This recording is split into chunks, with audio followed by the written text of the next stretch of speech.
Hi friends, నమస్తే. పిల్లలకి ఎంతో ఇష్టమైన నోటికి పుల్ల పుల్లగా ఉండే ఒక మంచి రెసిపీని మీతో షేర్ చేసుకోవాలనుకుంటున్నాను. అదేమిటంటే సేమియా పులిహోర. చేతికి అంటుకోకుండా చక్కగా పొడి పొడిలాడుతూ ఉండే ఈ రెసిపీ చూస్తుంటే మీకు చేసుకోవాలనిపిస్తుందా? అయితే ఇంకెందుకు ఆలస్యం, చేసేద్దాం పదండి. ఈ రెసిపీ కోసం నేను వర్మిసెల్లి సేమియా అయితే తీసుకున్నాను. ఇది పొడి పొడిలాడుతూ చాలా బాగా వస్తుంది. దీనికోసం ముందుగా స్టవ్ వెలిగించుకుని గిన్నె పెట్టుకుని ఒక గ్లాస్ సేమియాకి 2.5 గ్లాసెస్ వాటర్ వేసుకుని బాయిల్ చేసుకోవాలి. తర్వాత సేమియా ముద్దగా అవ్వకుండా పొడి పొడిగా రావడానికి కొంచెం ఆయిల్, కొంచెం పసుపు, ఒక టేబుల్ స్పూన్ సాల్ట్ వేసుకోవాలి.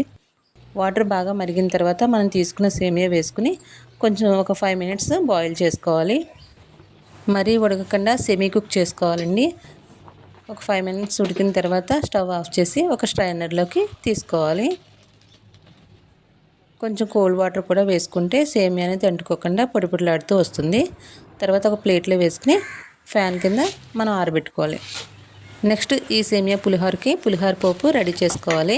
సేమ్ పులిహోరకి ఎలా అయితే రెడీ చేసుకుంటామో అలాగే కొంచెం మినపప్పు, కొంచెం పచ్చిశనగపప్పు, పచ్చిమిర్చి, కరివేపాకు, అల్లం వేసుకోవాలి. తర్వాత ఎండుమిర్చి కారాన్ని తగినట్టుగా యాడ్ చేసుకోవాలి. లాస్ట్లో ఇంగువ వేసుకుని కొంచెం సేపు వేగిన తర్వాత మనం ఆరబెట్టుకున్న సేమియా తీసుకుని పొడి పొడిలాడుతూ దాని మీద వేసి కలపాలి.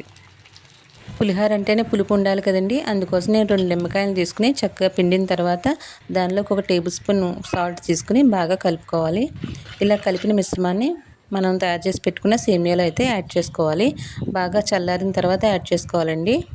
ఈ రెసిపీ చాలా టేస్టీగా పుల్ల పుల్లగా యమ్మీగా ఉంటుందండి.